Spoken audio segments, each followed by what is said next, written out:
Nous devons donc travailler à ce que ce vaccin soit un bien public mondial. Qu'est-ce que ça veut dire? Premièrement, en produire plus. Et donc, j'appelle très clairement les États-Unis d'Amérique à mettre fin aux interdictions à l'export, non seulement de vaccins, mais de composantes de ces vaccins qui empêchent la production. Nous avons aujourd'hui CureVac qui nous dit « je ne peux pas produire un vaccin en Europe parce que, en tout cas je vais être bloqué, parce que des composantes sont bloquées depuis les États-Unis ». La clé pour produire plus vite des vaccins pour tous les pays pauvres ou à revenus intermédiaires, c'est de produire plus. Levez les interdictions à l'export, levez-les, sur les ingrédients et les vaccins. Deuxième point, libérez les doses. Nous, on a mis des contrôles à l'export pour éviter les fraudes, mais on n'a pas interdit les exports, contrairement à ce que certains ont dit. Comme je vous l'ai dit, on a exporté la moitié de ce qu'on a produit. Aujourd'hui, les États-Unis d'Amérique ont exporté 5% de ce qu'ils ont produit, pour livrer quelques doses au Canada et au Mexique. Il faut qu'ils exportent davantage. Ça, c'est la première réponse. La deuxième réponse, c'est de produire plus partout, ce qui suppose d'avoir des capacités de production renforcées, en particulier en ARN messager.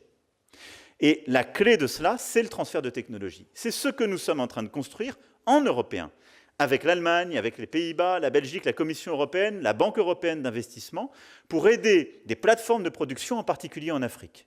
J'aurai l'occasion de me rendre dans quelques semaines en Afrique du Sud, où j'irai justement aux côtés du président Ramaphosa pour initier une plateforme de production pour les vaccins Covid-19 que nous avons cofinancé et surtout que nous accompagnons technologiquement. De la même manière, avec les réseaux d'Institut Pasteur, c'est ce que nous voulons faire à Dakar, au Sénégal. C'est très concrètement permettre le transfert de technologie et produire davantage dans les pays à revenus intermédiaires ou dans les pays les plus pauvres.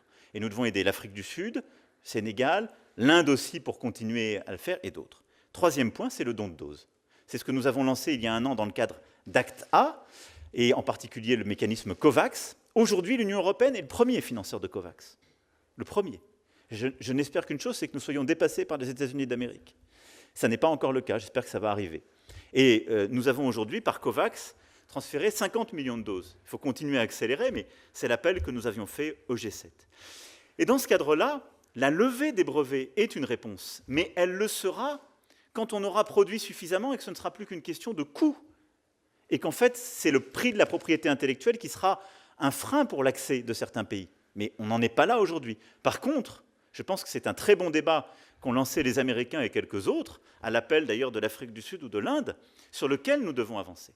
Et moi, je le dis avec beaucoup de force, je suis favorable à ce qu'on avance sur ce sujet et qu'on y apporte une réponse. Et je suis favorable à ce qu'on y apporte la même réponse que nous avons su le faire dans le cadre de la lutte contre le VIH.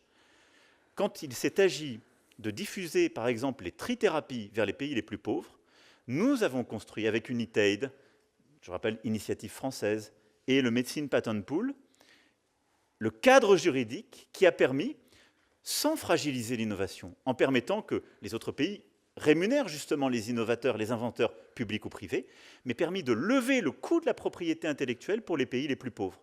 On l'a fait pour les trithérapies, faisons-le pour le Covid-19. Mais c'est ça le vrai débat. C'est ça la réalité.